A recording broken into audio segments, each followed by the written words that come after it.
5 jenis roh dan tempatnya di alam barzah. 1. Roh para nabi. Roh mereka menempati kedudukan terbaik di tempat paling tinggi, Iliyin. Siti Aisyah mendengar Rasulullah Shallallahu Alaihi Wasallam dalam detik-detik akhir kehidupannya mengucap, "Ya Allah, tempatkan aku di tempat tertinggi, Ar-Rafiq al-A'la." 2. Roh para syuhada. Di sisi Allah, mereka hidup seraya mendapatkan rezeki yang sangat besar. Allah berfirman, "Janganlah kamu mengira bahwa orang-orang yang gugur di jalan Allah itu mati, tetapi mereka itu hidup di sisi Tuhannya dengan mendapat rezeki." Quran Surat Ali Imran 169. Masruq bertanya kepada Abdullah bin Mas'ud mengenai ayat ini. Ibn Mas'ud menjawab, roh mereka berada di tengah-tengah burung hijau dan memiliki lampu pelita yang tergantung di langit. Roh itu dapat keluar dari surga sekehendak dirinya, kemudian kembali ke pelita-pelita tersebut. HR Muslim. Ini adalah roh sebagian syuhada, bukan semua syuhada, sebab di antara mereka ada yang rohnya tertahan karena memiliki hutang yang belum ditunaikan.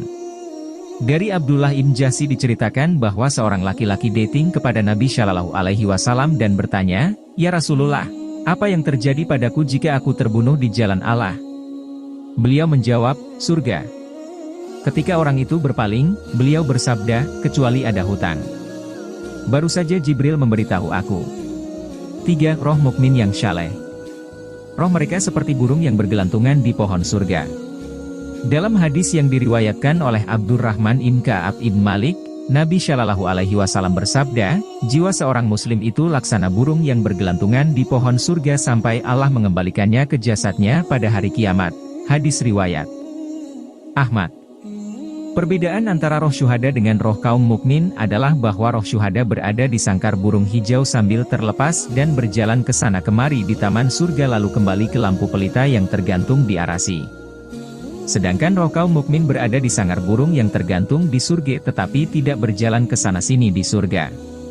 Keadaan kaum mukmin seperti burung yang bergelantungan di pohon surga tidak bertentangan dengan hadis lain yang diriwayatkan oleh Abu Hurairah dari Rasulullah Shallallahu Alaihi Wasallam. Hadis tersebut menyatakan bahwa malaikat menggenggam roh seorang mukmin dan membawanya naik ke langit. Malaikat berseru, "Alangkah wanginya roh yang mendatangi kalian dari bumi." Lalu mereka membawa roh itu menemui roh orang-orang beriman. Kegembiraan mereka melebihi kegembiraan orang yang menemukan barangnya yang hilang. Roh-roh kaum mukmin bertanya kepada si roh, "Apa yang dilakukan di Fulan?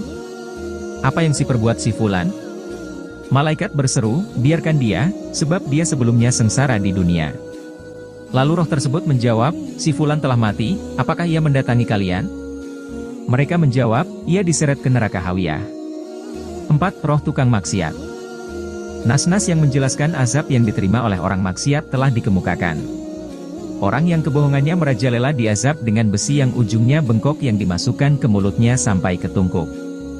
Kepala orang yang meninggalkan sholat wajib karena tidur akan dihancurkan dengan batu. Para pezina, laki-laki atau perempuan akan disiksa di sebuah lubang seperti tungku dari tembikar untuk membakar roti yang bagian atasnya sempit, dan di bawahnya luas, sementara api menyala-nyala di bawahnya.